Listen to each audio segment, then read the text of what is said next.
మీద నమ్మకం విశ్వాసం ఉంచి రెడ్డిపల్లి కాంగ్రెస్ పార్టీ అధ్యక్ష పదవిని ఏకగ్రీవంగా ఎన్నిక చేసినటువంటి మీ అందరికీ కూడా నా ప్రత్యేకమైనటువంటి ధన్యవాదాలు కృతజ్ఞతలు తెలియజేస్తా ఉన్నా. పార్టీ కష్టాల్లో ఉన్నప్పుడు పార్టీ కోసం జెండాను మోసినటువంటి కార్యకర్తలు ఎవరైతే ఉన్నారో ఆ ప్రతి ఒక్క కార్యకర్త కూడా ఖచ్చితంగా కాపాడుకునే బాధ్యత మేము తీసుకుంటాం. ఆ బాధ్యత నాది అని చెప్పి కూడా మీ అందరికీ హామీ ఇస్తున్నా.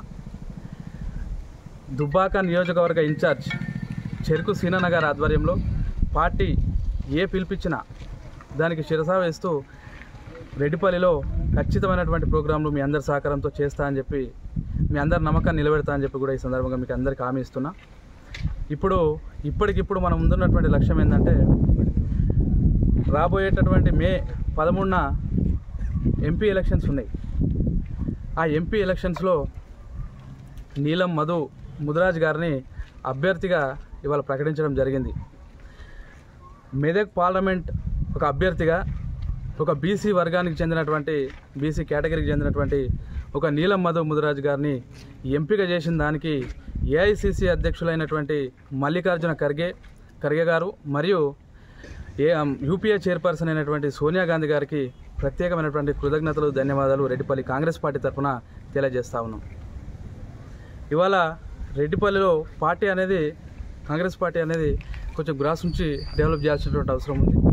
దాంట్లో ఇవాళ ఒక బీసీ వర్గం నుంచి ఇచ్చినటువంటి ఎంపీ అభ్యర్థి మధు గారికి ఇలా మనం ఖచ్చితంగా బీసీలమందరం కట్టుబడి చేయాల్సినటువంటి అవసరము ఉన్నదని చెప్పి మీ అందరికీ రిక్వెస్ట్ చేస్తూ ఉన్నా.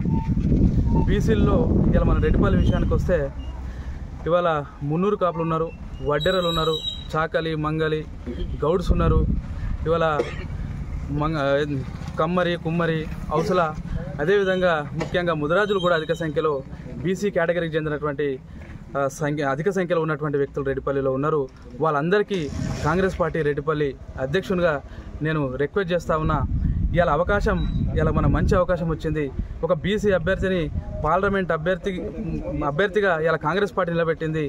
మన యొక్క గొంతుకను ఇలా పార్లమెంట్లో వినిపించడానికి ఆయనని గెలిపించి ఆడికి పంపించాల్సిన అవసరం ఉంది.